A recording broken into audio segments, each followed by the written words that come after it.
Try and pick up some time here. I moved to call this meeting to order. Always feels so weird.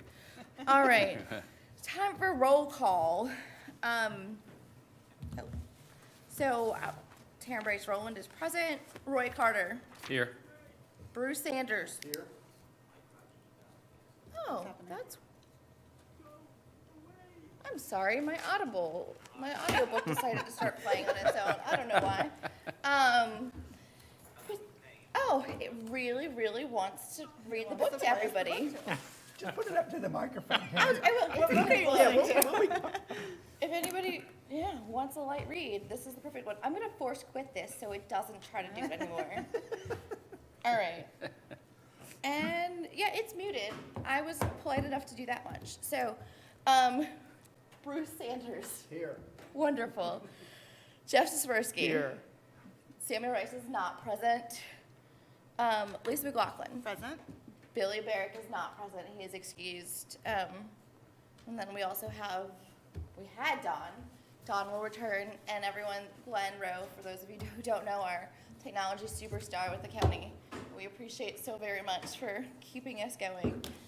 All right. So with that, we have a quorum.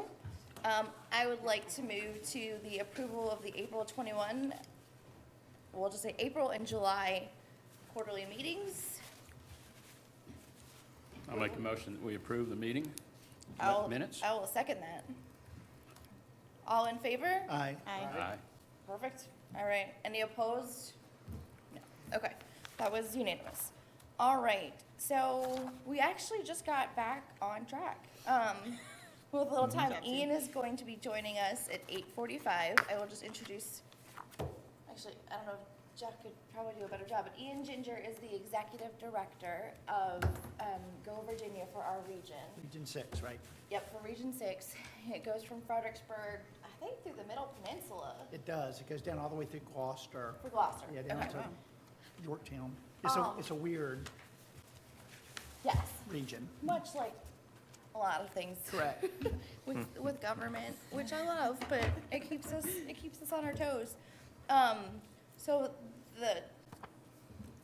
the objective of the conversation today with Ian is for the EDA as a whole to learn about what Go Virginia offers, because a big part of that is collaborative economic development in rural areas. And they have a number of great initiatives here. So I'm hoping to actually make something like this a regular part of EDA meetings where we're learning about potential partners to work with.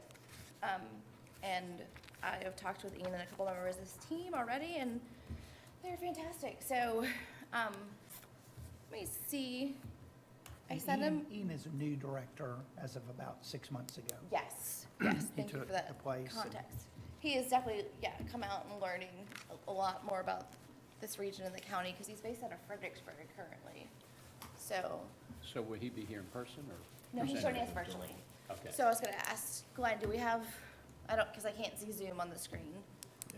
I've got George Washington Regional Commission. That's probably That's it. it. That's it. That's it. That's where they're housed. Yeah. Okay. Hey, perfect. can you guys hear me? Yes, Yes. hey Ian, how are you doing? Hey, We hey, know- good. I wish I was there with you guys. Oh, perfect. We wish. But yeah, I'm We're just good. glad Thanks you're for having here. me. Are you ready now? I know this is a little early. I'm sure we can find ways to burn 4 minutes if you need a couple more minutes. No, yeah, I don't want to waste anybody's time. Is it possible for me to share my screen, or is it? I think so. It should be. I'm checking with Glenn right now, or Glenn is checking for us, our IT director. Okay. He just needs to change the Zoom settings to allow for it. This is a perfect Okay. time for people to grab the donuts that you're missing out on, Ian. We have our vice chair, favorite Roy Carter, was Chesapeake kind enough to bring in local donuts, Chesapeake Bay Donuts, and they are. From a prior grant. Oh, yes, Yeah. prior grantee. Yep. Yes, We are really keeping it in the Right, family. in the family. Okay. Do we need to do anything to be able to see?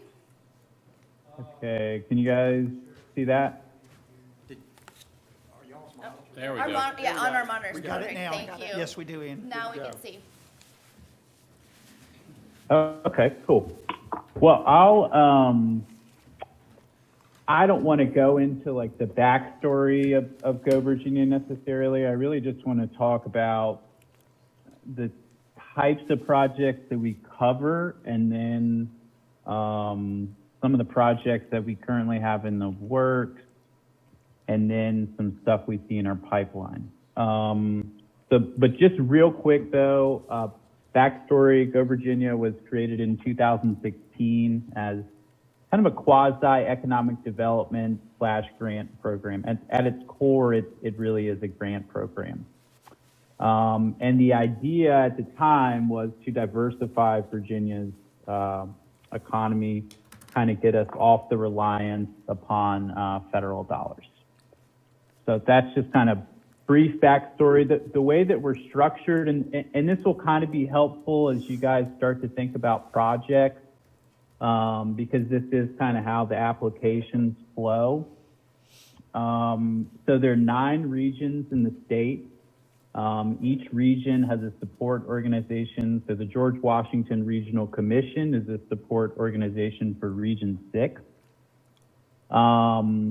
That flows up to a regional council.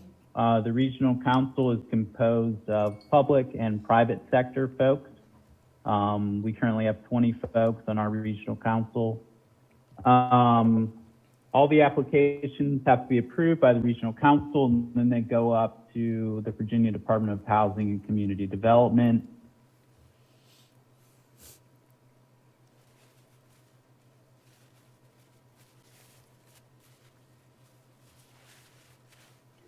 I think we just lost you, Ian, Thank you. or mute. Wrong or- time to take bite. Yeah. Yep, Ian, we cannot hear you at all. Oh, I- you're still moving, oh, you're back. there's your Okay. slides. We didn't hear the end of the last slide. I think the last we heard was the state councils that you were part of. And you were moving on. Okay, yeah, so I was just kind of talking about how we're structured and how the grants flow. So the last thing I was talking about is how most of our grants go up to a state board that's composed of folks in economic development, folks in the private sector, and elected officials as well. Perfect. So this is just kind of generally what Go Virginia funds are used for. Again, the main goal is to diversify your region's economy. So with Go Virginia, you have a lot of autonomy as a region to kind of focus on sectors that you see as high growth. So that's what most of the funds are allocated for. And then, so there are basically 3 different types of grants. Disregard the part about the local match. That's been changed recently, but the 3 types of grants are enhanced capacity building. These are really kind of like feasibility pilot programs, more or less. We've had a few studies that are enhanced capacity building. So, you know, what are the things that we need to do to make aquaculture as the industry as productive as it could be or grow as fast as it should? Those grants are typically $100,000 or less. And then we also have implementation grants. These, as the name sounds, is where you're actually doing something. And I'll get into some of the projects that we currently have, but these range from over 100,000 to, we have one in the pipeline now for a little over $1 million, but the kind of sweet spot is typically around 300,000. And then we also have what we call statewide competitive grants. These are when we coordinate with other Go Virginia regions. We currently have a project with Region 5, which is the Hampton Roads region on coastal resiliency. And I'll kind of talk to you guys about that in a second. So if you guys, as a county, if you were interested in a project, these are kind of the 3 tiers that you would be looking at it in terms of grants. Hey, Ian, this is, So- oh, sorry. Oh, hey. Could you talk about that bottom box on your slide? Talk thank about you. 2 or more municipalities or localities? Yeah, definitely. I was going to get to that, but yeah, this is a good time too. So there are a few baseline requirements for every Go Virginia grant. Go Virginia focuses a lot on regional collaboration. So every grant has to have meaningful participation by 2 or more localities. And I'll show you guys a map in a second that'll show you all the localities in Region 6. But there are 15 total localities in Region 6. Okay. And that meaningful participation can come in the form of in-kind contribution, cash contribution, or participation, excuse me, on an advisory council for the project. So that's a very, Jeff, thanks for bringing that up. That's a very important kind of, again, baseline requirement for consideration of any application. So also, all of our grants focus in 3 different areas. So workforce development, entrepreneurship is kind of new, but is something that we're starting to focus on a lot recently. And then site development, and as I'm sure you guys know, when we're talking about site development, we're talking about industrial site development. In the case of Go Virginia, of 25 acres or more. We're going to skip this slide. So this is the region. So like I said, there are 15 localities. It's a huge region. It's really diverse. The northern part of the region, when you cut it off at King George and Caroline, is obviously much different than the northern neck in the Middle Peninsula. So yeah, that just kind of gives you a snapshot. So I am going to kind of try to go through this quickly, but so every region develops what is essentially a strategic plan called a growth and diversification plan. This is kind of our blueprint for what we want to accomplish, in a 5 to 10 year span. And we update this every 2 years, led by the regional council. And then through the growth and diversification plan, we identify 6 priority clusters. So you'll see them here. I'm not going to go through all of them. I will say though, for our region, this first one, aquaculture, is something that we've started to focus on a lot recently. We have a project ongoing that I'll talk about in a second. Manufacturing is always the focus, as I'm sure you all know, in economic development.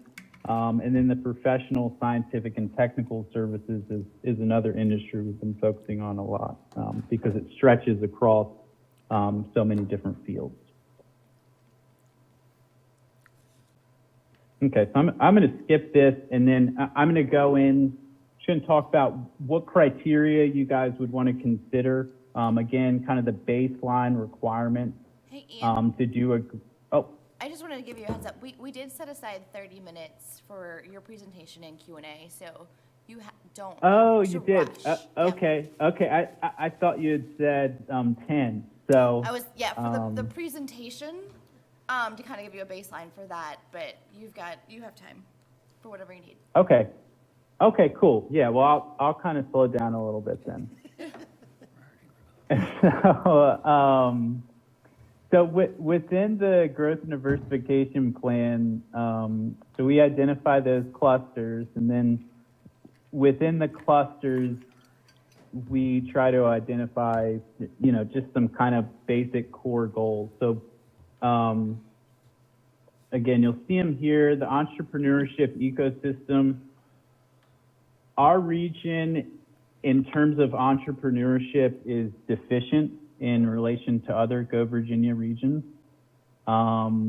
We don't have a lot of angel investors. We don't have a lot of capital in general. There's just really not that ecosystem right now. It's very nascent. So this is something that we're really starting to focus on. The Fredericksburg Regional Alliance is in the process of setting up an entrepreneurial entity that will kind of be an aggregator of entrepreneurship activity for the entire Go Virginia region, and that's part of their mandate. I know when I say Fredericksburg, you know, that can kind of be a far cry away, but their mandate in setting that up is to promote entrepreneurship throughout the Go Virginia region that stretches from Fredericksburg down to the Middle Peninsula.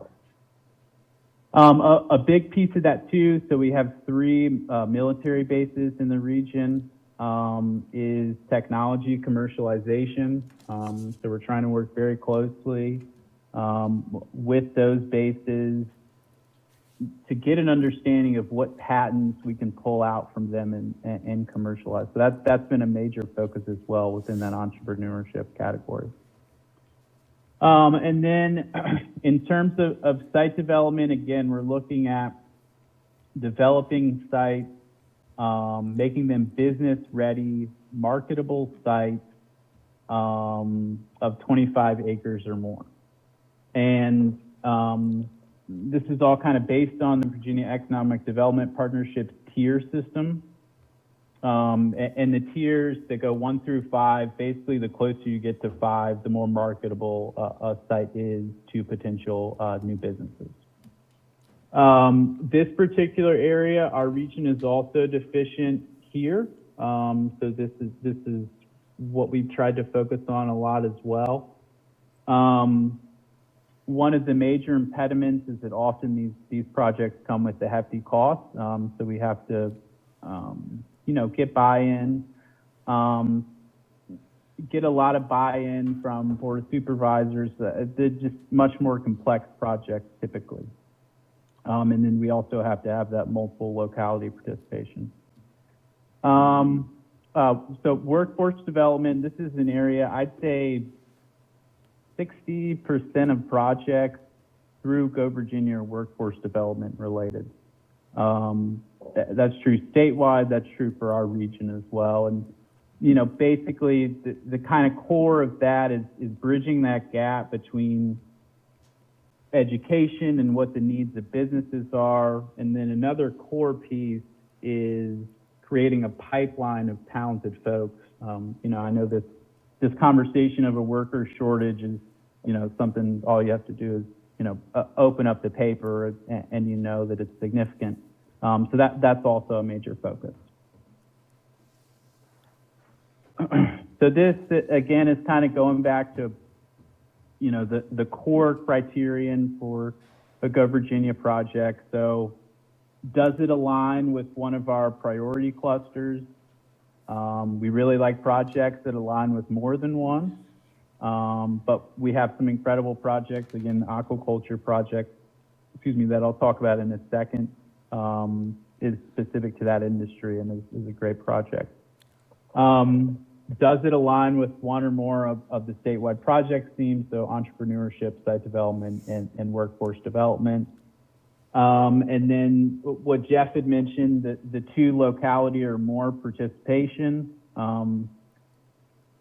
Again, that 2 is kind of a baseline, but we really do like to see meaningful participation from as many localities as possible.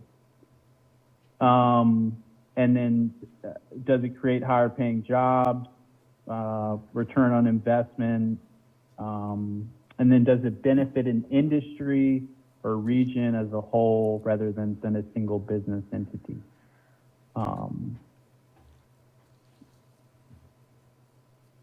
So I'll go in now to some of the projects that we've had in the past, some ongoing, and then some in the pipeline. So this project is the welding project in Westmoreland County. We had several companies in that area come to us with a need specific to welders. So this was kind of a 2-pronged project. We funded building out a training center for welding in Westmoreland County, and then we funded the program as well. So we had, some of this was during the pandemic, so some of our expected numbers were mitigated a bit, but we had 91 welders come through the program. We had 76 credentialed. Ultimately, though, this created a pipeline of welders in that area, but also for the region, and has been a very successful project and is still ongoing right now. So here are just some pictures of that project. So, and stop me at any time if you guys do have questions while I am talking about any of these projects or anything in general. So this is the aquaculture project that I mentioned. So as I'm sure all of you know, I know Taryn knows very well, aquaculture is a very significant part of the economy of the Northern Neck and Middle Peninsula, and definitely less so in the Fredericksburg area. It's a historic industry. We have a lot of reverence for it, but there's also a lot of economic opportunity as well. So with that in mind, we worked with Rappahannock Community College, with Virginia Tech, projects ongoing, but they're developing a curriculum specific for aquaculture, totally new, totally from scratch. It's going to be delivered at the community college. There's also an internship aspect to this as well. So this is an ECB grant. It's more of a pilot, more of a planning grant, and there are going to be 20 interns as part of this project. So we're really excited about this, and most of our ECB grants we hope to build to implementation grants to become really impactful longer-term programs, and we're hoping that this is one of those. So this is a future, it's a potential project that we've been working with some folks in the Northern Neck, in the Middle Peninsula. This is totally industry driven. The genesis of this was companies reaching out to us with an interest in creating a pipeline of students who were trained in cybersecurity. Cyber has been something, you know, because of the region's proximity to DC, but you know, just because the industry's importance nationally and in general, it's become a major focus for our region, and that's kind of trickled down from the Fredericksburg part to the Northern Neck and the Middle Peninsula. So this is something, cyber is going to be offered. There's going to be light exposure in middle schools, so we're going to pilot this in a few school districts, and then students in high school are going to have the opportunity to actually graduate with cyber credentials. So this is being developed, again, with just a few schools in the region with the hope of expanding it to other schools in tandem with Rappahannock Community College. Okay, so this is on the site development piece. So this is just speaking to the Fredericksburg King George Regional Industrial Facility Authority. I'm sure most of you are familiar with REFAs, but basically this just, again, like I said, our region is deficient in business-ready sites, so this allows the localities to pool funding in developing the sites and allows for tax revenue sharing on sites. So it really promotes this idea of regional collaboration, which is really important not only for the site development piece, but for trying to attract new businesses to our region and compete, you know, with other folks in the Mid-Atlantic, but also in competing with the Richmond area, Northern Virginia, Southwest, other parts of the state as well.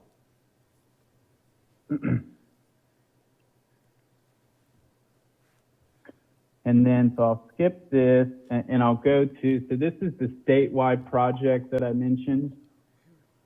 This is something that we are very, very, very excited about as well.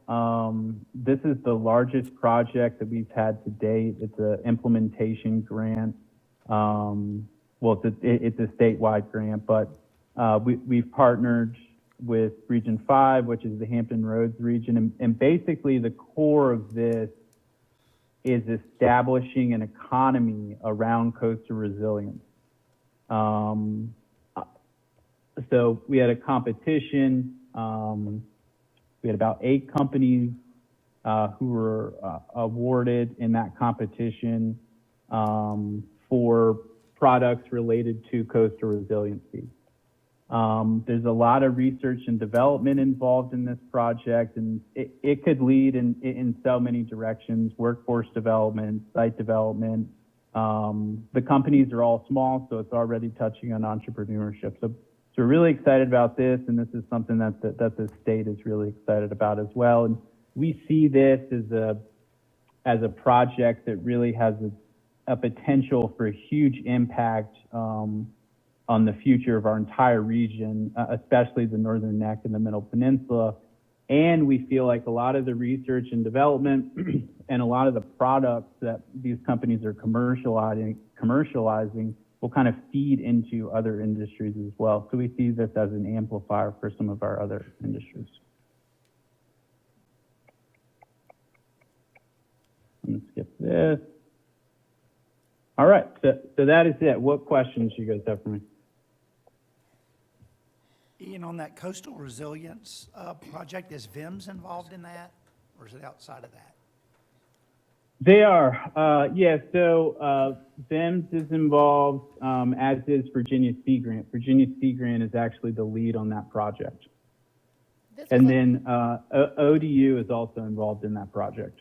Great, thank you. This was a $3 million pool of money that these 8 companies were competing for. Is that am I remembering that correctly? I'm sorry, say that again? Was this somewhere, I'm remembering, I feel like it was 3 million, but somewhere between $1 and $3 million that these companies are competing for, as a pool that these companies were competing to get a part of, is that right? Right, exactly. Yeah, through the RISE competition. Yeah. And there were portions of money that was awarded that kind of tied them to the region as well. But yeah, that's exactly it. So, and a lot of these companies, we're trying to figure out how they fit in the region, and trying to, a lot of them are really young, so trying to get them to a point where they can stand up on their own feet. But yeah, you're correct. Ian, I have 2 questions.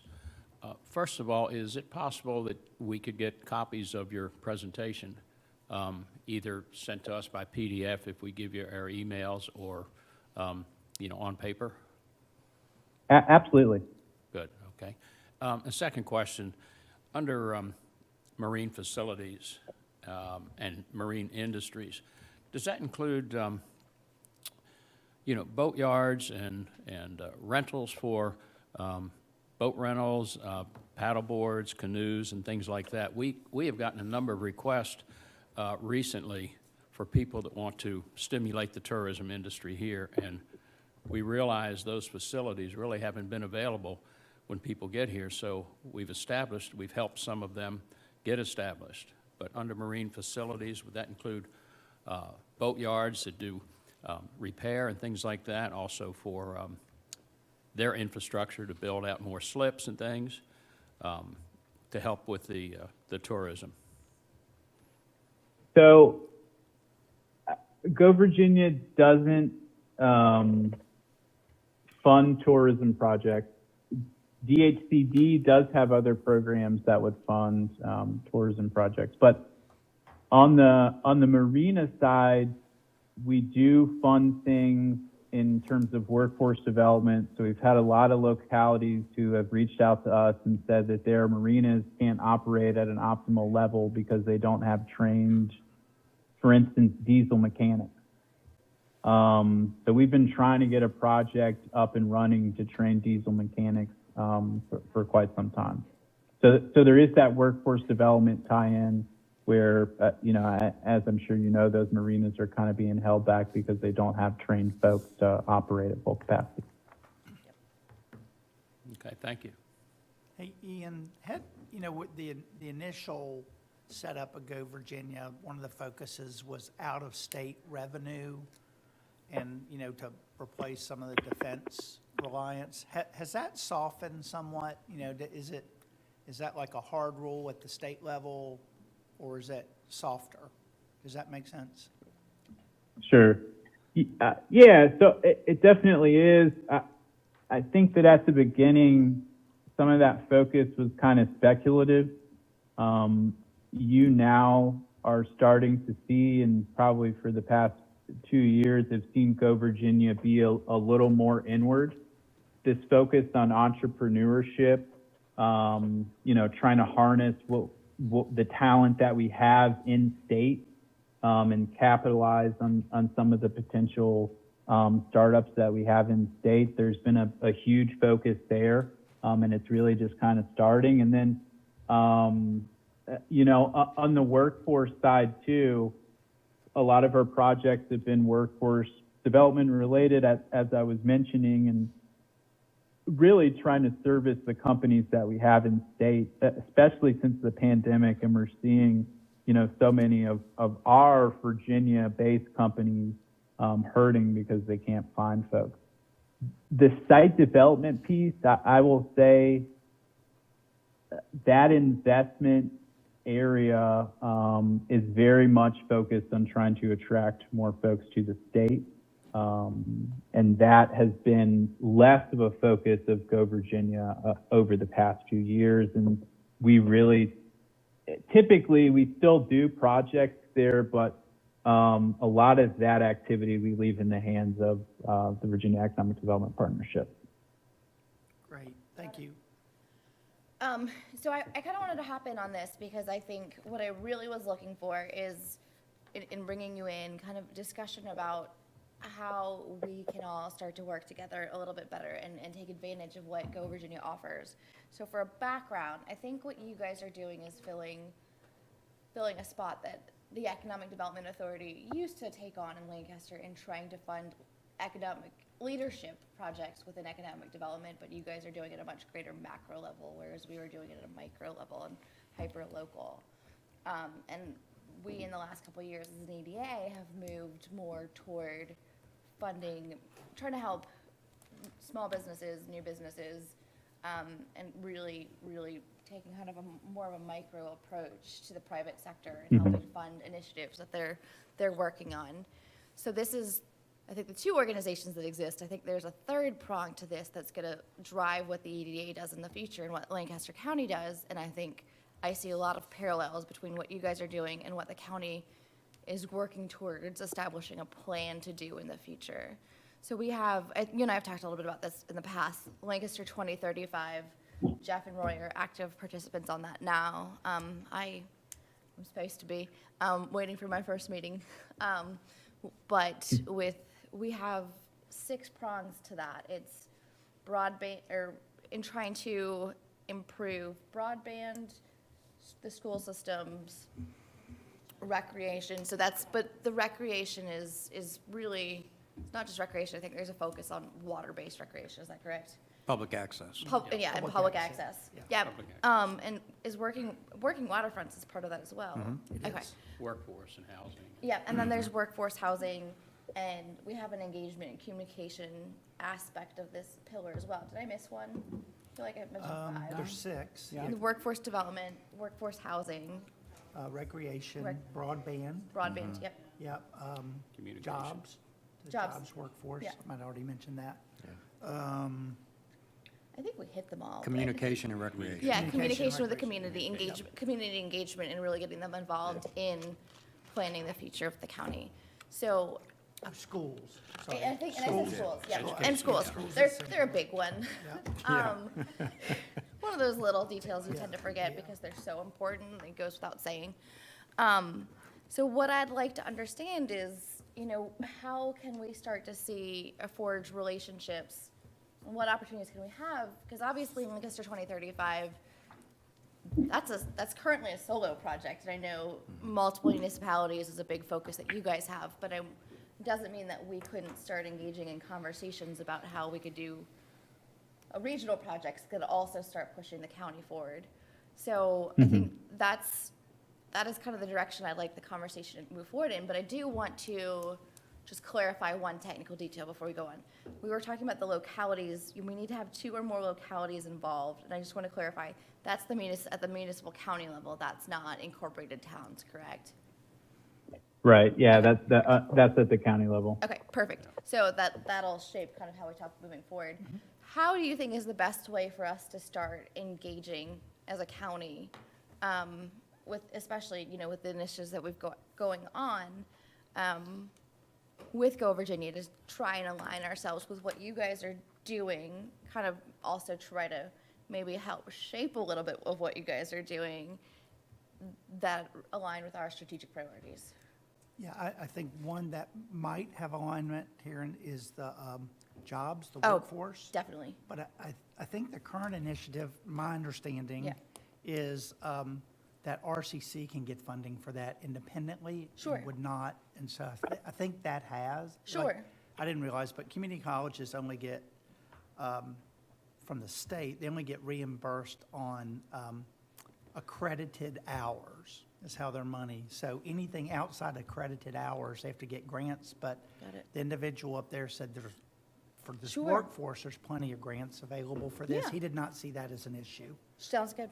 Yeah. But I think for me, it's the collaboration piece, not what exists today, but how do we get more involved in that? Because I'm not sure that everyone here knew about those initiatives and how the state could do it. So how do we make sure we're actively working and collaborating with you guys, so we're not missing out on those pieces, because this is definitely a perfect alignment with what we're doing.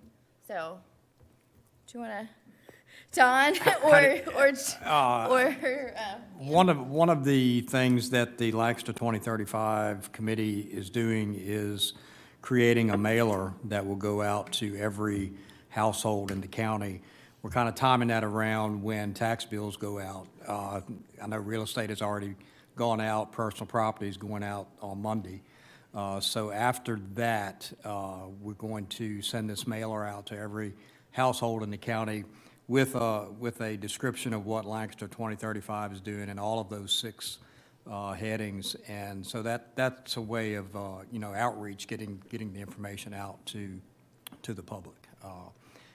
At that point, what Jeff said about regional collaboration as far as Go Virginia is concerned, the Northern Neck PDC is active in helping its member localities put together projects and put together applications toward Go Virginia.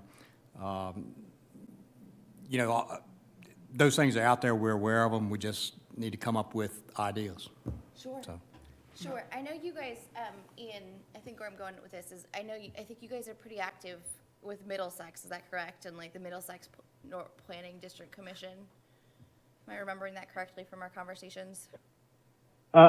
So we are really active. There are 3 PDCs in the region. So GWRC, obviously I'm technically employed by them, but then the Northern Neck PDC and the Middle Peninsula PDC. We work very closely with all 3 PDCs. Okay. So is the best avenue for us to really start funneling, some bi-directional funneling, ideas from you and ideas from us to go through the PDCs? Or is there direct communication that we should set up? Or, because it sounds like we do have, like I said, parallel projects, but how do we start working together on them? Yeah, absolutely. I mean, I think that the PDC is certainly a great convener, and Lisa Hull is on our regional council. Like I said, we work with her very closely. I would still like to be, just kind of kept in the loop as you guys start to develop Lancaster 2035. I'll also share our growth and diversification plan with you all. It's a huge document, so I'll try to pull out some information so you can see as you're developing that some kind of overlap.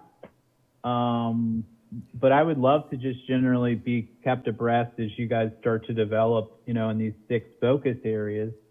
And then another thing I'd say, we have quarterly regional council meetings, which we want participation from the localities in. We have executive committee meetings essentially every month, which we also want participation from the localities. So we'd love to have you guys come out to those, and again, keeping this open line of communication as you develop Lancaster 2035, and seeing that overlap with the growth and diversification plan that we have for the Go Virginia region. So I know that's kind of a long answer, but yeah, I would definitely like to kind of, keep the communication that we have directly. The PDC is, they're great. And like I said, again, we work very closely with Lisa, but would love to have that direct line of communication with you all. And whatever is most convenient for you, our staff is more than happy to accommodate. Well, I'm always happy to create more work for Don because he clearly doesn't have enough on his plate. I was wondering if, given we're in between on kind of getting help with economic development at the county level, but as that gets worked out at the municipal level, could those meetings could we have a member of Lancaster 2035 serve as a representative of the county at those meetings, or does it need to be county staff? Creating work for an organization that I don't actively participate in. Yeah, But and I'm a member, as you know, but Yeah. we've only had like 2 live meetings since I've been on it. So there's a meeting next week okay, up in Warsaw, so I would be the connection there. Okay. I think, I know we're running out of time, but to drill it down, I think, obviously, to me, the most logical way to go of those 6 subcommittees, look at those initiatives Yeah. and see if there's a connection that could have a regional collaborative focus on it. Yep. Like, to me, recreation, public access probably does not, Right. okay. because it's mostly tourism related. Within the county, Yeah, within focus. the county, Okay. correct. The workforce clearly does. The Sure. one initiative that we're pursuing right now probably already has funding available, but that would be regional. That's related to the contractors and all Okay, that stuff. yeah. Trying to build or retain that workforce, but build it back. Sure. There's definitely a regional element to that, but whether there's a funding component of it, I don't know yet, and we have to wait to hear from RCC on that.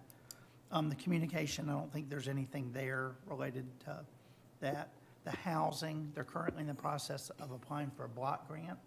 I don't know whether there's a regional aspect of housing, there could be, but I think the block grant we're going for is more Lancaster specific. It Sure. would not be necessarily, I don't think we'd be able to spin it, for lack of a better word, that it would be regionally collaborative. don't- I As don't far think as so. that initiative, not that there wouldn't be other ones going down the line.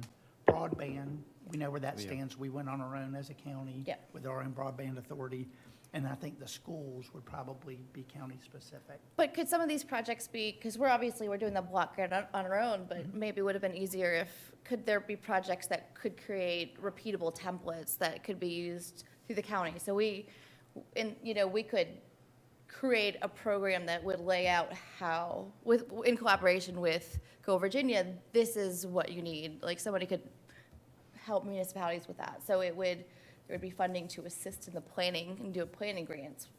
Not specific to this. I'm just thinking about how in the future moving forward.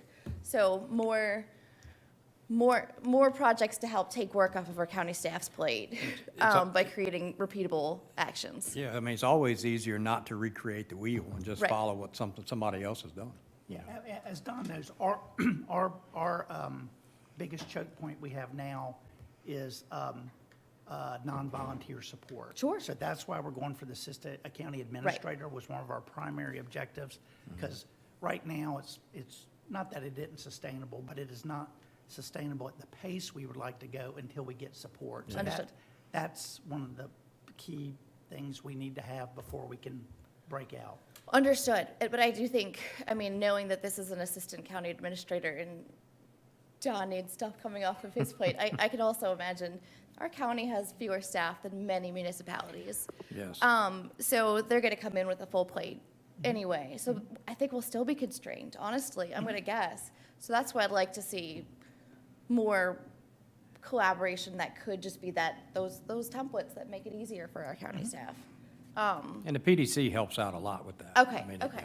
This is one of the things I love learning. Awesome. Okay.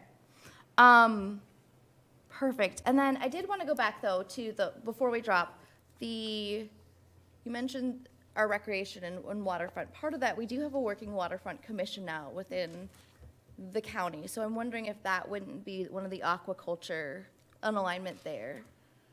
Yeah, there would be. I think the chair of the planning commission is also a Lancaster 2035 member. Okay, great. And so there is that connection between the planning commission and the working waterfront, which is a subset of that, correct? Yes. So with the Lancaster 2035, I think we've Fantastic. tied that in as best we can. I don't know if anything's happened Sure. with that, but there is an organizational tie-in. Yeah. Okay. Yeah, I mean, Lancaster's very working waterfront friendly. Our zoning ordinances are not restrictive by any means towards working waterfronts. So our board has been very supportive of every special exception application.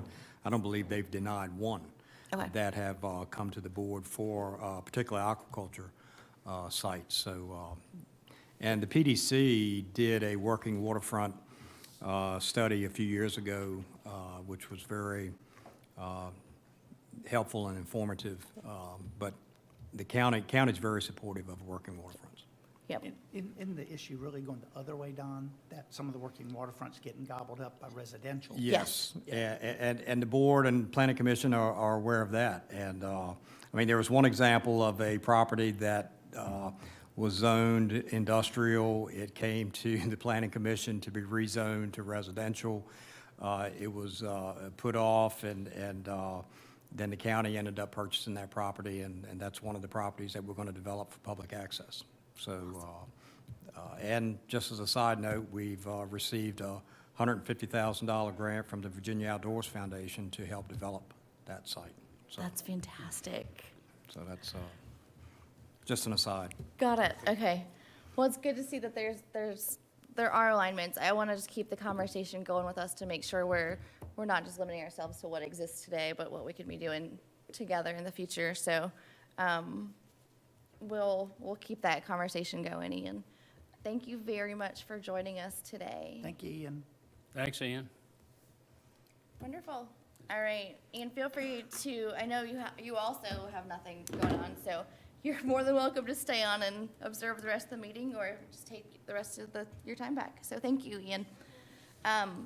Moving on in our agenda, we are going to discuss the county lease revenue bond request that'll be funding non-school related capital improvement items. So Don, do you want to help introduce our I'm going to guest? give you a brief overview of how we got here. Then we have two representatives, Ted Cole from the county's financial advisor, Davenport Public Finance, and Paul Jacobson from the county's bond counsel, Sands Anderson, here, who can get down in the weeds for you. But how we got here, the Board of Supervisors adopts a budget and a revised capital improvement budget every year. They adopted their FY '23 through '27 capital improvement budget in May of this year.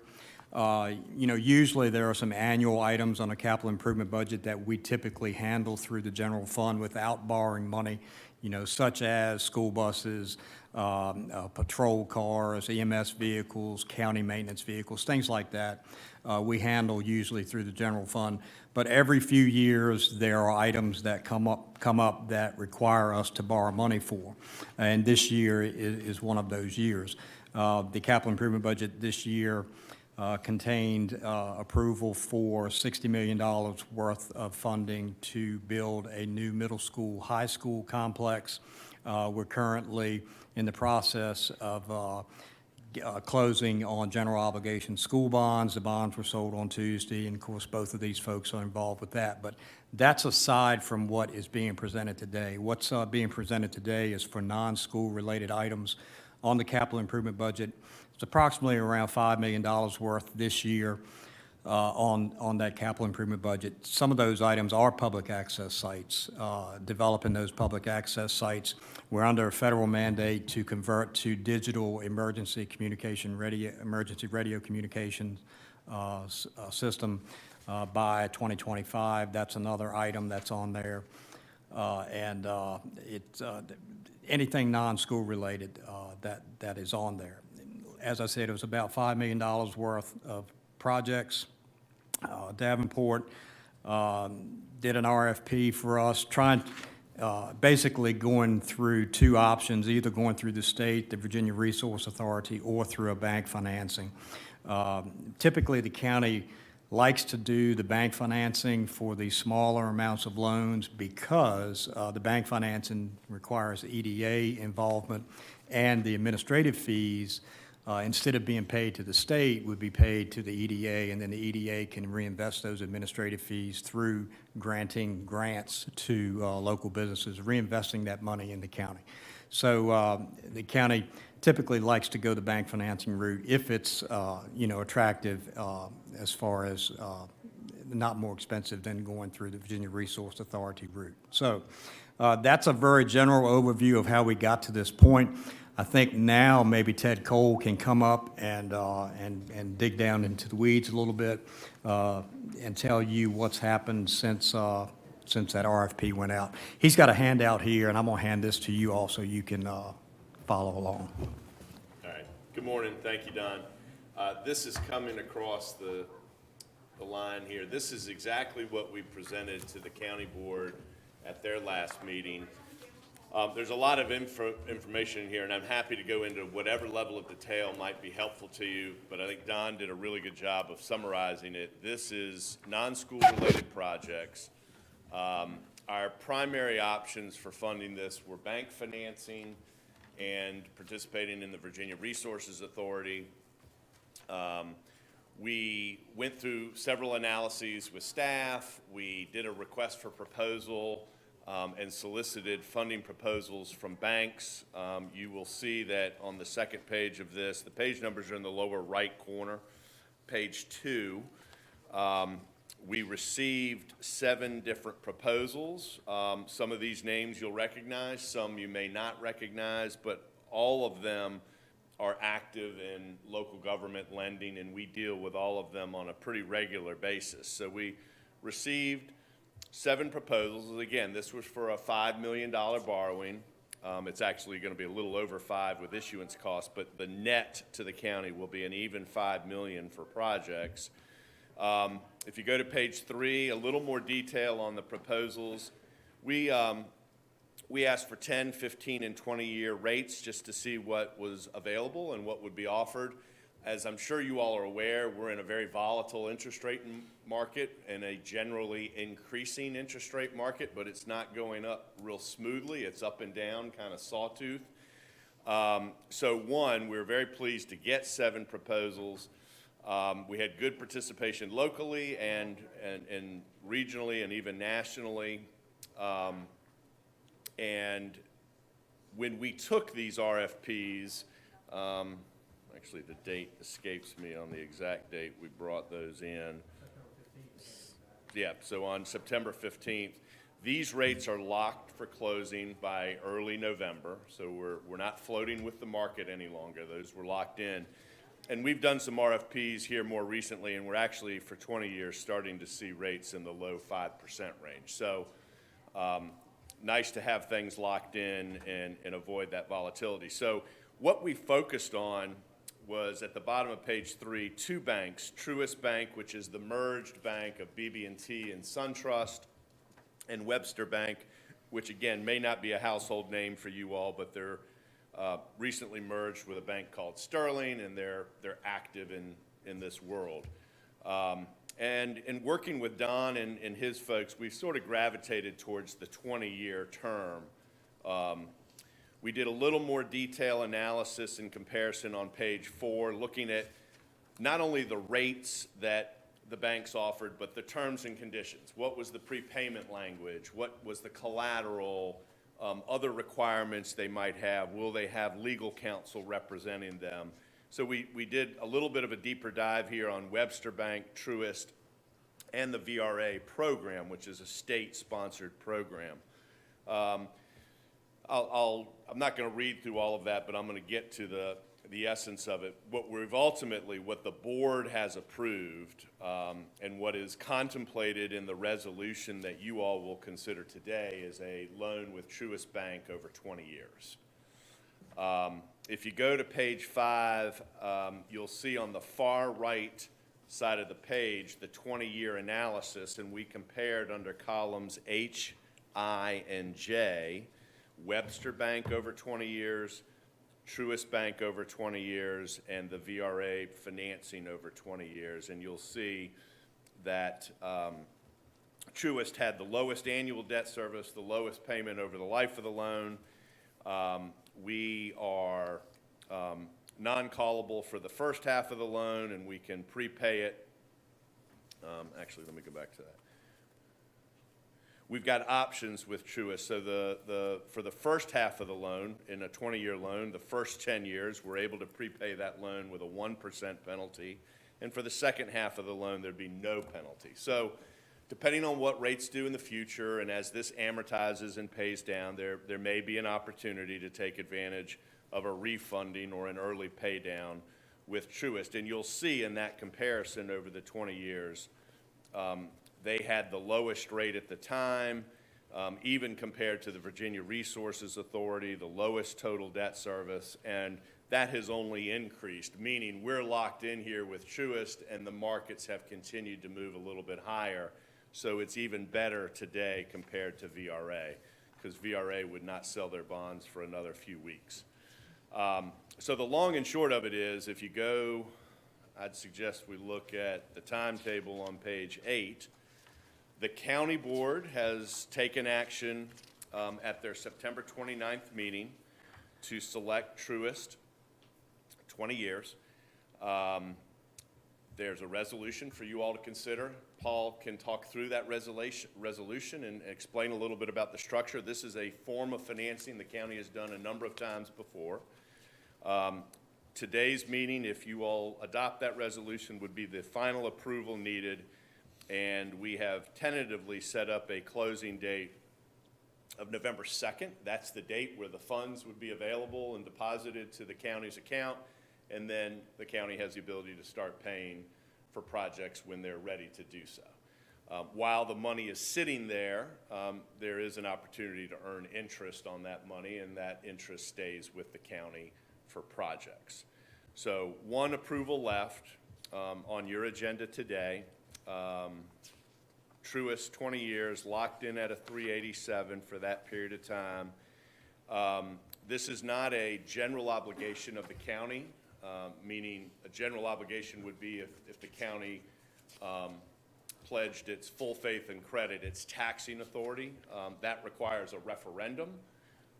This is a lease revenue structure. It's going to be secured by a piece of collateral, like a mortgage. And one of the piece of collateral that we've discussed using is the Sheriff's and Corrections Facility. It has no liens on it now. It's at a value that the bank is willing to accept. It's actually a lower value than the loan we're going into. The bank just needs to take a piece of collateral, as they say, out of an abundance of caution, and because the law requires some piece of collateral. And we know it's got good title review and things like that, so it'll be a relatively easy piece of collateral to pledge to the bank for the purposes of closing. So are there any questions of me, or if not, I can ask Paul to come up and talk about the resolution. I think you did a great job explaining this. I'm comfortable. That's a Anything else? great rate. Yeah. We thought we were being aggressive. Yeah, it's been a real, there's a chart in here about rates, and I know Jeff sees it and lives it every day, and maybe others do. It's been quite a ride over the last 12 months, and as I said, we've started to see interest rates in the 5%. A year ago would have been great to lock all of this in at a little lower rate, but this is sort of how the timing works. Yeah. We do have the ability in the future to consider refundings, because remember, today it's a 20-year loan with a 20-year rate. 10 years from now, it'll be a 10-year loan but it'll still have a 20-year rate on it, so there may be an opportunity, depending on what rates do, to take advantage of it in the future. So the lockouts for the first 10 years, is that right? And actually, Truist gives a few options, and I think the one that we've discussed is taking advantage of, if you look at page 4, under Truist, under the 20-year loan, they'll allow you to prepay starting immediately. But for the first half of the loan, for the first 10 years, there would be a 1% penalty. And that's $10,000 per million. So if you were to refund or pay down the loan, for the first 10 years, you'd have to pay what's due plus 1%. After the first 10 years through final maturity, you can do that without any penalty. So it's really prepayable starting immediately, but there is that penalty for the first half of the loan. There's no lockout. Is that 1% of the entire balance or 1% of the outstanding balance? It'd be 1% of whatever is The loan amount? prepaid. Okay. Okay, so, Paul? Good morning, I'm Paul Jacobson at the Sands Anderson Law Firm. As has been outlined, this is a lease revenue financing, which, excuse me, you all have done before. The collateral being the correctional center leased from the county to the EDA, leased back from the EDA to the county. The county pays rent in the amount of debt service which is assigned to the bank. That's the sort of the simple outline of how that is structured. The county is responsible for all the expenses. It's in essence a county project. You all are assisting the county as a conduit, so to speak. I believe you have the resolution in your meeting materials. If you'd like, I can walk through that, or if you have any questions on that, or you may have received the documents as well, and the lease documents, the ground lease, the financing lease, the assignment agreement that I mentioned, the bond purchase agreement with the bank, and the form of the bond itself.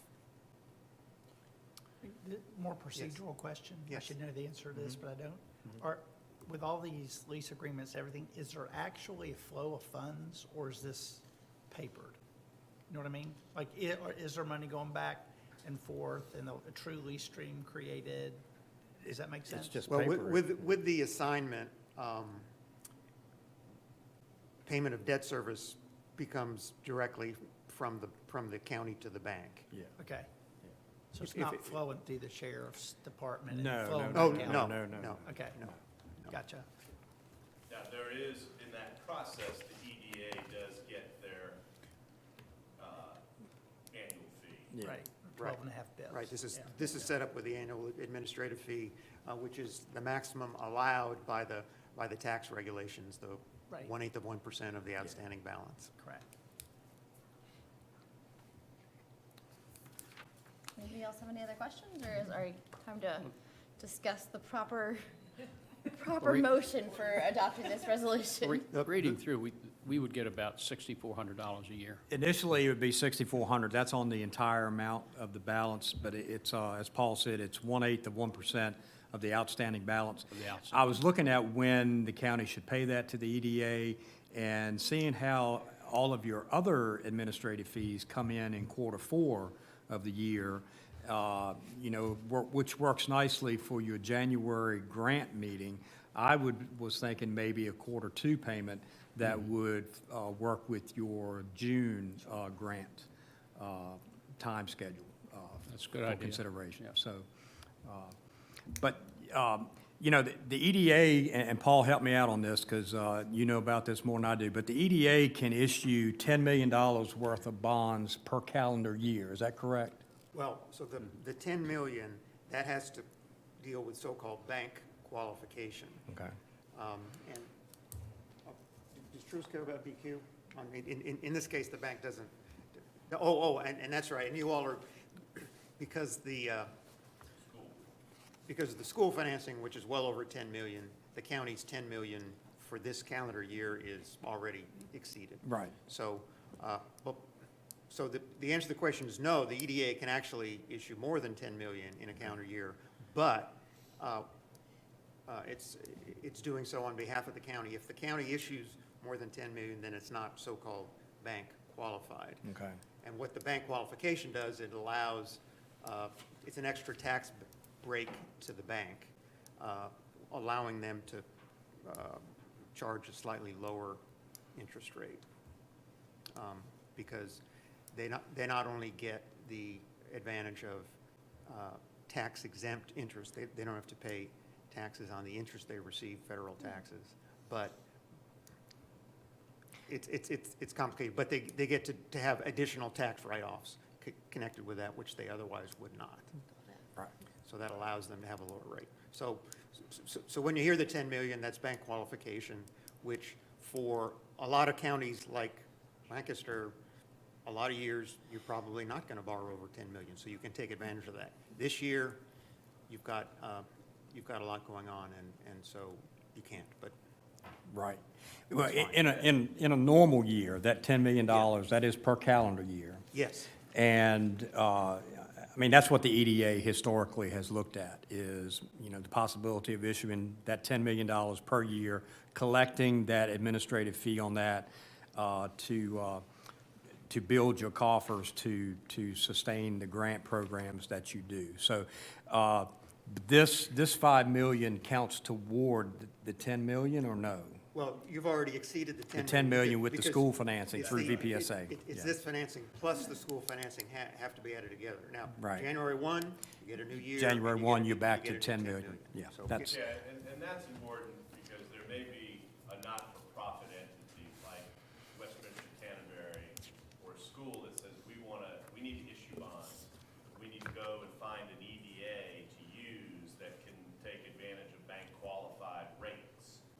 And what that means for you all is for the remainder of calendar year 2022, you're really not in Right. play for that. But it starts over on January 1, and so you would be a potential issuer for a not-for-profit entity if they needed to do that. And that is a way historically that you've collected these fees.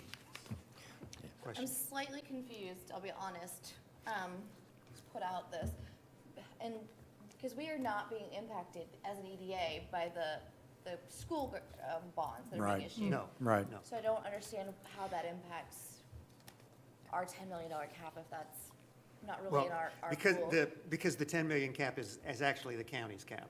It's the county's cap, Yeah. okay, Right. okay. So, thought that it's was it's the county and agencies like the EDA, which issues the technical term is on behalf of the county. I see. So it's sort of the county and subordinate entities are all included in that 10 million. I guess it was a long way to get there, but I guess the point to make is January 1, that 10 million resets. So you all, you all, would have the ability to issue additional loans, additional bonds, as of January 1. And your, the cap for the county, also the EDA resets. Got it, I got it. I had the same question actually, Darren, I didn't realize. So the school stuff doesn't have to come through us No. to affect our cap? No, Okay, and gotcha. that's a general obligation school bond. That is, the pledge of the county, the full faith and credit. So, there is no collateral on that one. You have a schedule of the EDA fees for this $5 million loan, and it starts actually just shy of $8,000 a year, and then it declines because they're paying principal each year. If it goes for the entire life of the loan, it's about $78,000. That could What be page is helpful. that on, Ted? It's in the numbers that I gave you. Right, I got that. Page 4. Page 4? Okay. Gotcha. Yeah. Starts in 24, the fiscal 24 done, because we Yeah, well, it's period ending June 30th, and that's, I was figuring on paying it in quarter 2. So that But fits. not in fiscal '23, the year we're in. Oh, yeah, yeah. That was my next question. So it does reset, this is based on a calendar year, not a fiscal year? Mm-hmm. Okay, perfect. On the 10 million bank Yeah, qualification. the 10 million, yes. Is calendar year, yes. Yeah. Fantastic. So the bottom line, the Board of Supervisors has already approved going with Truist for 20 years. And the final step in this project is have the EDA approve the resolution and the attached documents for closing as the conduit for this financing so that we can close on November 2nd. Okay. I'd move approval here unless there's further discussion. No, I motion. I will Do, second. is there a stated resolution we need to read?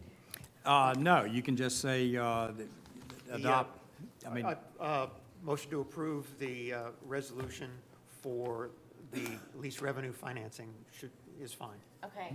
Will you, I so motion to approve the resolution for lease, like Reven- financing, revenue financing. right. lease revenue financing. Thank you. All right. A second? Second. All in favor? Aye. Any against? None opposed? Unanimous. Motion passes. Thank you both, gentlemen. We really appreciate your time explaining this today. Thank you. They can explain it much better than I can. That's a good leader who knows when to call in the.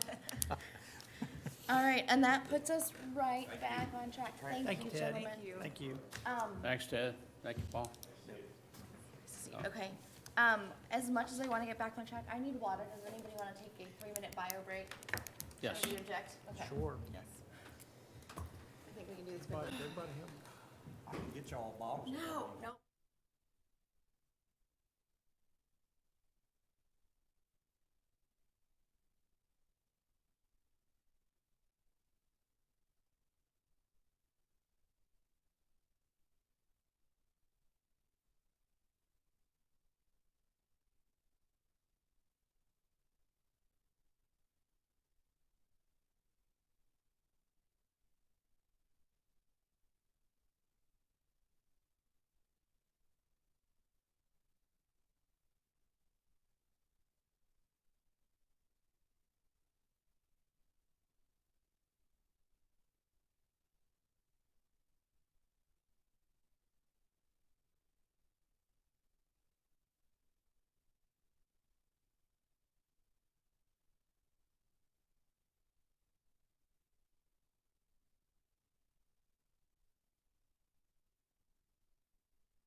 All right, so let's move on and try and catch up a little bit. So a discussion, our next agenda item is a discussion of possible changes to the grant request timeline. And the impetus for this is we have 2 grant requests that are outstanding right now.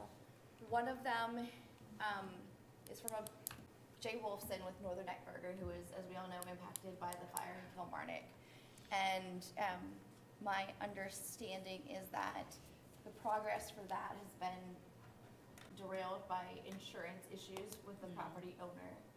Jeff is in works to, I'm afraid, I was told this was public record, so I'm trying to be careful here.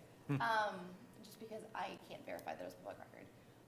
But Jeff is in works to find a new location within the county. And needs a revenue, wants a revenue source while he's building out a new brick and mortar location in Kilmarnock. So Jeff was looking, you say Jeff? Jay. Whew. A little late night for me, guys. Went to Arlington and back. And, Jay is looking to start a food truck until the new brick and mortar location is out. And it kind of raised the question, we have a business here that has an emergency need, but there's a precedent for us to not hear grant requests outside of our January and July meetings. And that, I mean, I don't know how many people know this, but the Chesapeake Bank, the chamber came, and actually we're hoping to put a grant request in our April meeting? I think so, yeah. And the decision was made to defer it to July, because it's our grant schedule.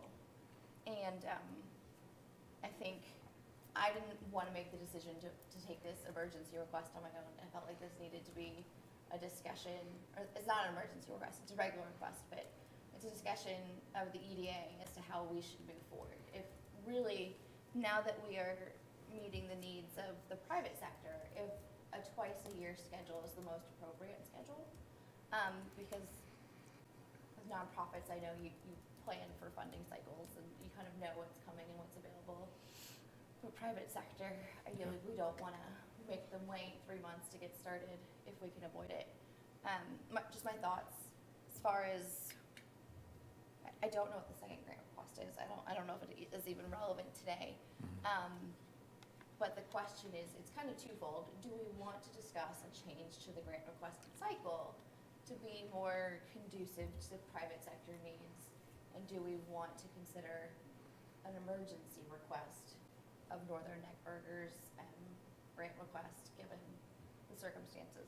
Knowing there are other grant requests in at the same time. Yeah. So, There are others that have come in since our last yes. meeting. We Okay. got- Yes, there are. We currently have 2, Okay. and Jay Wolfson is one of them. Jay communicated with me last night by email, said he was fine waiting until January. So just as a caveat to this, the EDA used to only meet twice a year in January and July, and that's why grants were only considered at those 2 meetings. Right. I don't know, 3 or 4 years ago, the EDA decided to start meeting quarterly. So maybe, as part of the discussion, do you want to continue with quarterly meetings? Do you, maybe go back to semi-annual meetings? I don't know. I'm just throwing all these things out, talking out loud. The website currently says that grant applications are due December 15th and June 15th, which implies that you all will only consider them at your January and July meetings, but it does not specifically state that grants will only be considered at the January and July meetings. So, So Taryn, you're suggesting maybe that we would consider them more often so that people who are kind of in these timely needs can maybe get the funds they need sooner. I think that's a possibility, because I also think it depends on our, what starts happening with grants coming in, but we're doing a whole bunch of grants at one time at our Right. January and July Right. meetings, which makes them take longer. But if we're also hearing them throughout the year, you might not, that might not be the need. We might be able to actually hold regular business and have discussions at all 4 meetings Right. if we hold fewer grant requests. If they're In spread out those over the 2. year. Right. Right. That might not be the case. I think one of the other things is I keep wanting to hold like a strategic planning meeting for us. I think it's important. I don't want to do it before our executor, the new county administrator comes on anyway, so this worked out, but for this meeting. But it's always hard to To get do all the of that. time Yeah. in these meetings to happen, and plus having work happen in between. So I'm almost starting to, I hate to recommend this, but, because we're all busy, but recommend the idea of a strategic planning retreat, where Like we'd actually have elsewise. time to really dive into this once a year, maybe a half day or something. At the Greenbrier? Why not? I'm sure that county funds, Yes. people love to see that happen. Not gonna happen. This is a great Don't go there. location. Maybe support a local business, but, We can rethink that. yeah, but just, a half day or something where we actually do that, and that puts less pressure on our Yeah. quarterly meetings. And we can still do things. So that's That what would be I'm my, that would be thinking. my concern if we moved grant requests to quarterly, is just, can we get through our regular agenda otherwise? But I like that idea of a strategic planning being outside of these, because this is kind of regular business. I do think it's helpful. I mean, businesses pop up all the time, they have needs all the time. I think you're right about that. What do you guys think? Correct. Well, I mean, it's, your meeting, you're, Three people, the chairman, vice chair, and Right. secretary, or something, get together at any time and have a strategic plan. Oh, right. A little bit of I see what history, you're saying. though. Yeah. We had only had the January and July meetings for years, and that was always for the grant request mainly.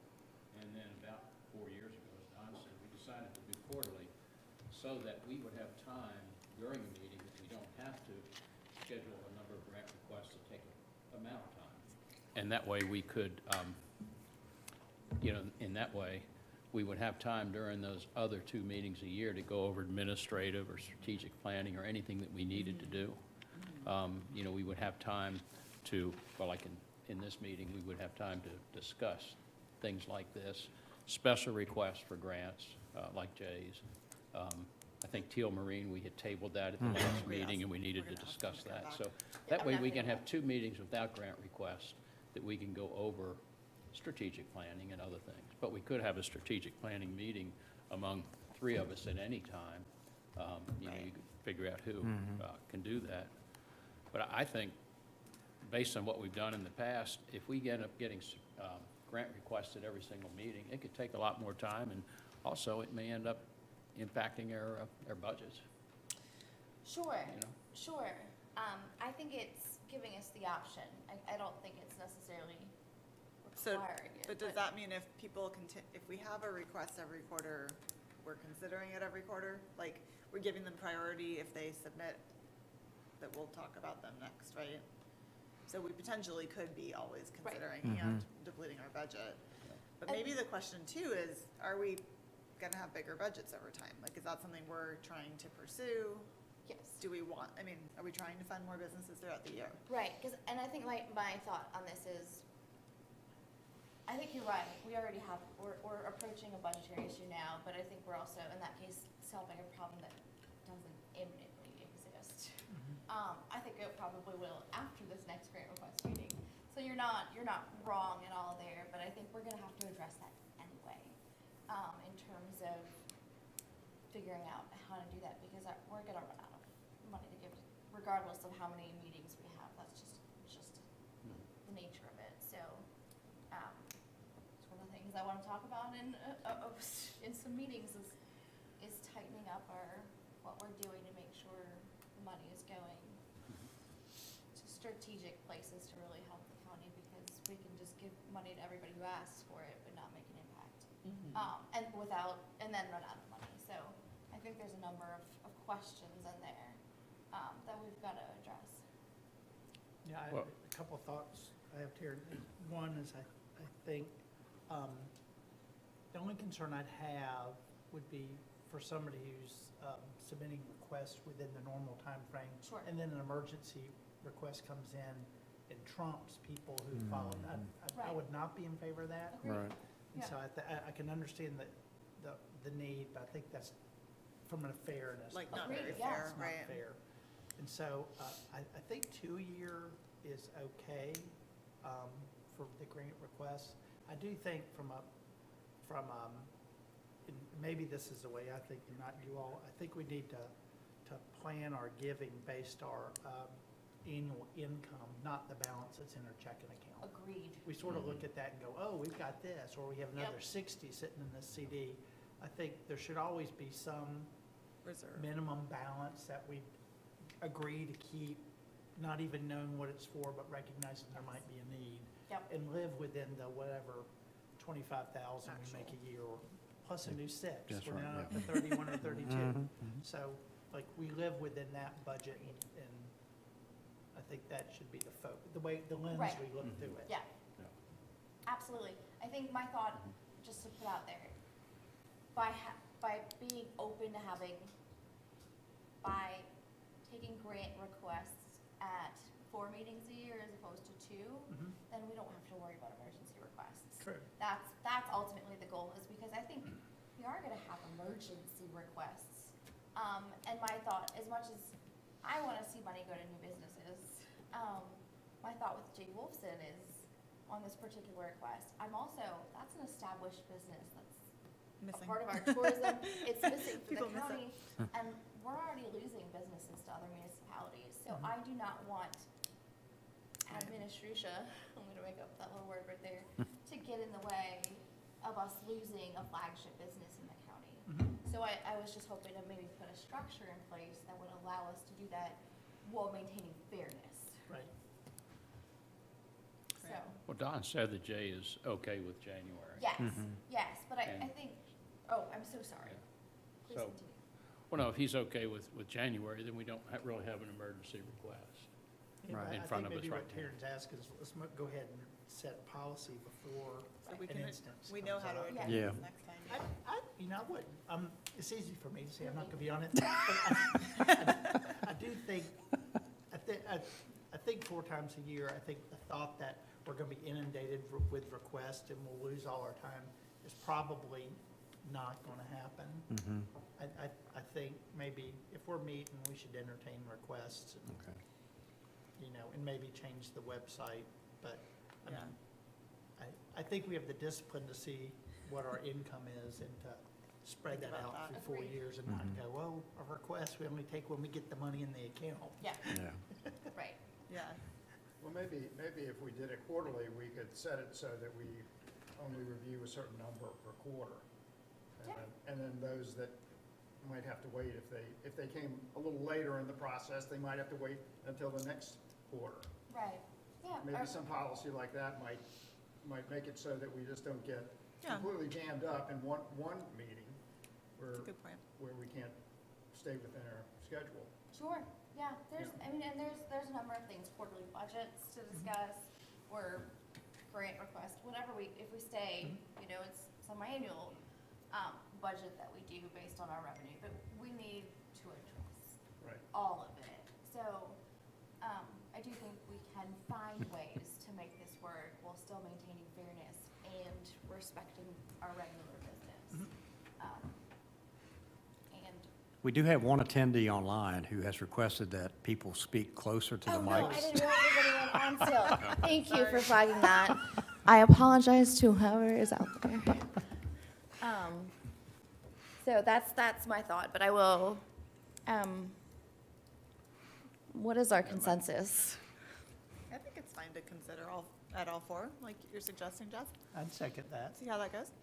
Well, yeah, I'd like for you all to make that motion so it would be in the record. I motion to move to accepting grant requests or hearing grant requests at all 4 of our quarterly meetings. Second. All in favor? Aye. Aye. Aye. Aye. Without objection. All right, and I'll, Motion we'll, passes. we'll get the website changed so that the deadline for application submittal is the 15th of the month prior to the meeting month. That stays in line with current Fantastic. policy. Sounds good. And there's one, the concern that I have, and I've agreed with 4, but the concern I have is, you never know how much and who's coming at what time. And in the past, we had made grant requests of $20,000, $30,000. We had more money, but we've made large requests, and there may be, somebody coming in the fourth quarter meeting, and all of a sudden, there's hardly any money left, and they've got a very valid request. So I think we've just got to be frugal and base our decisions on every request based on how much we have coming in that year, and we just don't know what's coming after that in terms of requests. So we've got to be, diligent about what we're giving out and who deserves how much. That may mean we give less than we normally would have given because we still have 4 quarters instead of 2, so. I could That's my only not agree concern there. more. Yeah. Yep, I agree wholeheartedly with that. Okay, so that motion passes. We can move on. We have 5 minutes left in this window for our discussion of priorities. I'm wondering, is there any objection to us kind of rearranging to knock out the administrative stuff and then give us a little breathing room in our discussion?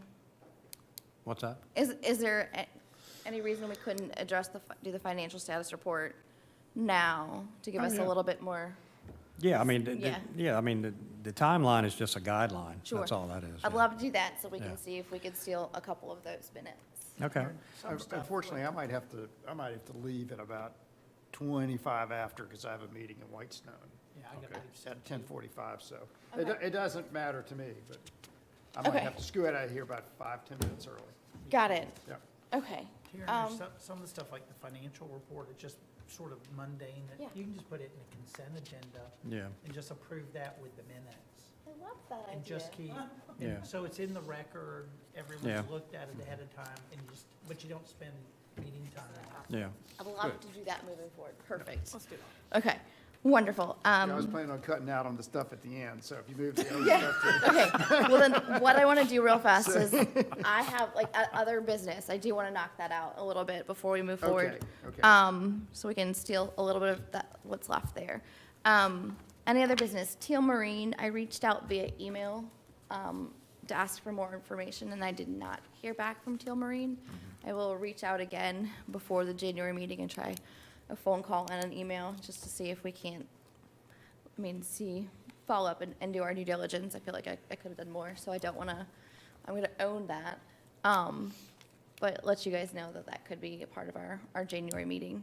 And that might not be any fault of the business owner, because I could have done more on that to help beyond the single email. Any other business? Don, do we have an idea of when we could have a starting date on a new executive or director? It's going to be 2023. At some 2023. point in time, Okay. it could be as late as July of 2023. We're negotiating with the top candidate, and there are some issues of coming from where he's coming from. So we got to work all that out. Okay, But you have Just a broke- candidate. Well, no. That's good. break my heart a little bit, but I'm just glad to know there's a candidate. Yeah. Okay. We interviewed 7 people, and it was very good. And we came down with 2 finalists and negotiating with those in line, so. Perfect. That's great. That is great news. All right, does anybody, I just want to take a moment to recognize Jeff also before we finish. This is Jeff's last meeting with us on the EDA, and I cannot, how many years has it been now? I don't know. I think it's 12-ish. 12, Yeah, I didn't have time to research that before the meeting, but we'll, It's too long. yeah. I disagree. I feel like We'll, you've got a couple more good years left, but if you change your mind, We'll take you back. yeah. There may be some formal recognition for Jeff at some point in the future for his Don't service. even worry about it, but thank you. I appreciate that. But thank you, I want to thank you for your contribution, and I think I consider you part of EDA adjacent with Lancaster 2035, so looking forward to continuing to work with you on that. He's got such a full plate with that Lancaster 2035, Right. and his side hustle, It's managing great. The Chesapeake little- Bank. So- It's called the paying one. so-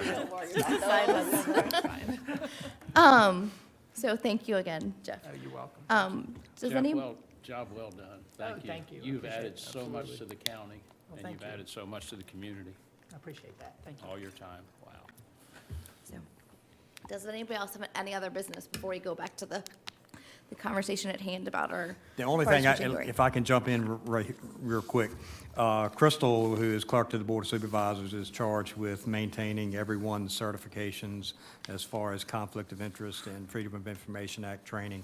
You had a packet at your desk that, you can go online and complete this, the COIA and FOIA training. And I know Lisa and Sam Rice, who's not here, have completed the COIA part of that, and it's good for 2 years. But everyone else needs to do the COIA plus the FOIA training, except for Jeff, since he's Abandoning us. All right, so please get that done, because the state does check up on that. We have to let the state know who has complied and who has not. So, If I've done this for the federal government, can I use that? what's that? If I've done this for the federal government for my full-time job, can I use that, or do I need to do this specific? You need to do this as well. Make sure you know. Just can't get time back anywhere. All right, anything else? Thank you for that, Don.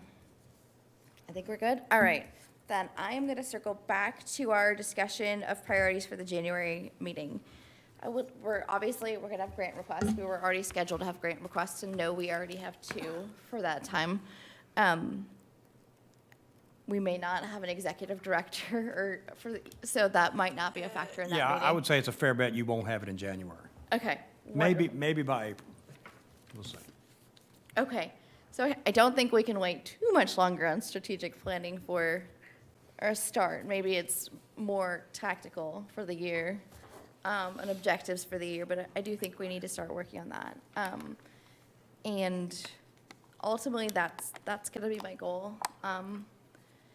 But I'm wondering how much time we're really gonna have, and if, going back to what I mentioned, if it wouldn't be better for us as a group to meet separately to discuss and really just dig in without distractions.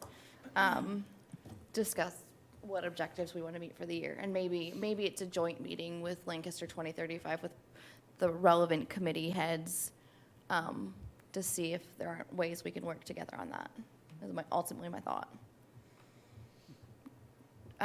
So that would reserve most of the January meeting for grant request and regular business. And maybe a special speaker. I might ask Lisa Hall to talk to us about initiatives, the Northern Neck Planning District Commission, or Jerry, I guess I should say. So I think that's what I'm proposing, and I just want to see if folks have thoughts. I am a little bit concerned because we're going to the holidays, and then I'd be asking for additional time for folks with strategic planning, but I do think So you it's want to do important. it before the January meeting, is what you're saying?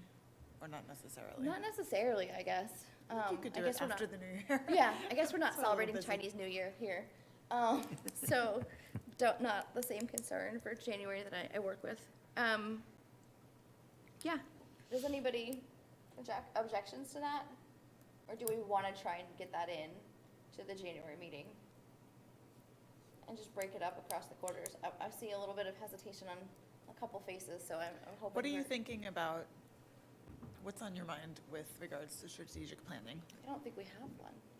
So just making a strategic plan Or is what yeah, you're saying? not Okay. even, because I don't know if it'll be an actual strategic plan in the way, a traditional formal one Yeah. that lasts 5 to 10 years. I think we just need to devise basic A strategy, charter and an actual strategy. Yeah, Okay. and get started. So and then maybe objectives for the year that fall under that high-level strategy and not a formal strategic plan. Okay. Not for the January meeting, Karen, but the Yeah. one thing I've always sort of wondered, and I don't want to add to the work, but like prior grants we've given, I sort of have this sense we cut them loose Yeah. and they Yeah. go, and we never know whether the Yes. efficacy of that grant was good or not. Right. And I think there's some iterative Yes. learning that could happen. I don't want to do like tons of work on it, but maybe just list them.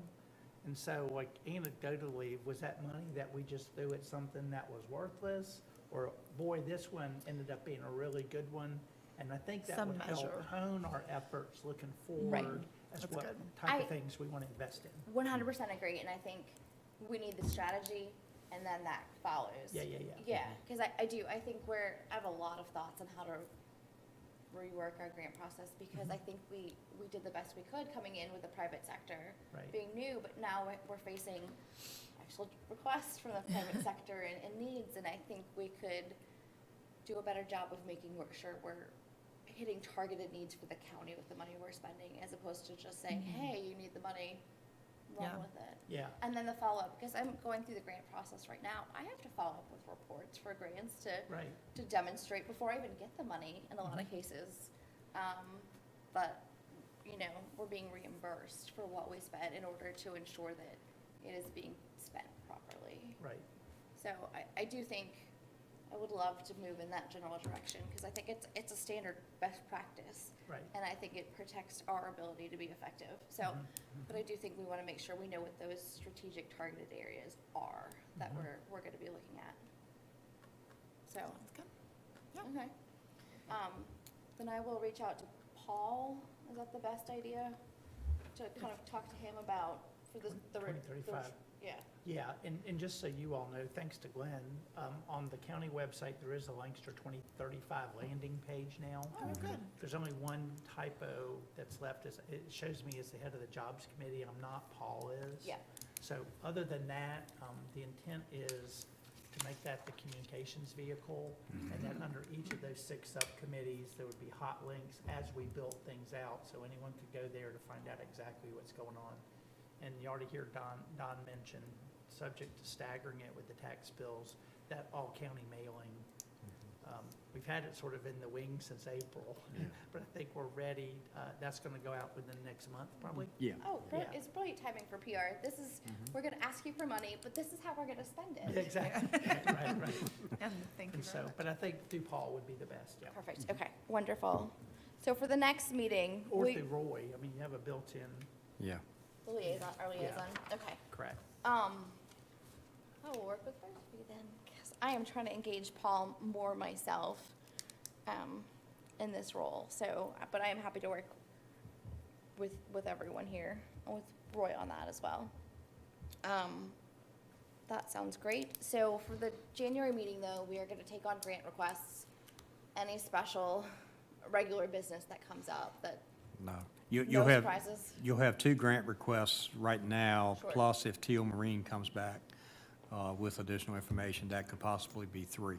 Okay, And whatever else comes in between now and December 15th, okay. if anything.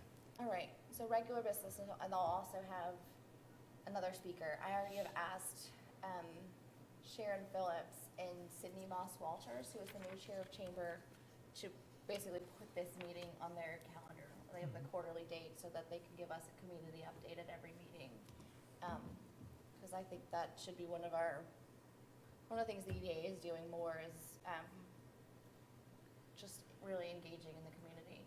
So kind of bringing that regular interface. And I, just as an update to everybody else, I try to join every chamber meeting now, and I'm on their agenda to give a monthly update. Tell them frequently there are no updates until our next quarterly meeting, but I try to keep them abreast from the county perspective a little bit. That's good. Yeah, so I may start asking folks to sub in for me when I Yeah, can't make I'm it, happy and with just that, because I do think it would be, they would love as much engagement from the EDA as possible. So we are all always welcome at chamber meetings as EDA representatives to hear the voice of the community on that front, our business community. So, so Sharon and/or the town of Kilmarnock and/or Lancaster Chamber of Commerce will also be speaking at that meeting. And I might shoot for Northern Neck Planning District Commission also to talk about what they're doing in 2023. So when we go into our planning meeting, that can also be informed by now Go Virginia and what's going on in Northern Neck Planning District Commission. Any other organizations you guys can think of that would be helpful to inform our efforts? And I think those 3 are the big ones. Lancaster 2035's work. I can't think of any other. Anybody on the Board of Supervisors we should invite? Or do you think Lancaster 2035 is appropriate representation of the Board of Supervisors? No, I think the Lancaster 2035 is appropriate. Okay, Yeah. fantastic. Yeah. All right. So I have also basically set our agenda. for the next meeting. No more last minute, Check. well, we won't have a last minute Just type that agenda up. meeting for January. Okay, so getting us back on track. Yes. Time for the financial status report. I think we're just. Well, I mean, as Jeff said, that's pretty much a consent item. I mean, we can adjust the agenda and add a consensus section just like we do for board meetings, but this is just the pattern that has been done, so that's why I followed it. But you all, got the attachment by email. You see what we have in our coffers, 2 accounts, one a general checking balance of $4,098.87, and then the CD, which is earning pretty good interest with a balance of $66,137.69. And the majority of the administrative fees will come in the fourth quarter for this year. Now, they will decrease annually because the administrative fees are 1/8 of 1% of the outstanding balance. So as the balance decreases, the administrative fees will decrease some as well. And as Ted Cole spoke about earlier, we got the numbers yesterday, final numbers from Truist, and I printed it off and just skimmed it, but I didn't realize that EDA figure was in there that he pointed out. He's got it starting June 30th of '24, but we may actually, I got to go back and check my FY '23 budget and see if I had budgeted a fee for that. If not, it'll go in July instead of June, once I write it in the FY '24 budget. Is there a schedule that basically would show over time how this will decrease? So we kind of like, not an amortization So we have schedule. some predictable income. Yeah, so we could start looking for the future. Yeah, I guess I could get that. I don't have that readily available. Sure, I just didn't know if that's something the folks that are managing this for us can do. Yeah, Then yeah, we can I mean, start I planning. can try to get that. Thank you, I appreciate that, Don. Then Yeah. before we lose. I can definitely do it Michelle. on the one that was just approved, because that's here. One thing on the financial report, Karen, I would say, I think, just so we don't lose sight of it, I think we put 60 in that CD. I think, maybe just strip away the interest earned, Okay. put that back in the general operating and leave the 60 or whatever the emergency Sure. fund is. Mhm. I think that'd give us a little bit more latitude. Love that Okay. idea. I think the intent is that was 60, and you don't want that to build as its own pot Right. separately. That's a good point. There are some withdrawal restrictions on that account. I think I can make one withdrawal per year, calendar year, Right. without any penalty. So I could definitely do that. But you're not withdrawing principal, you're just withdrawing a rolled over balance. I think Right. they'll work with you. Okay, all Would be right. my guess.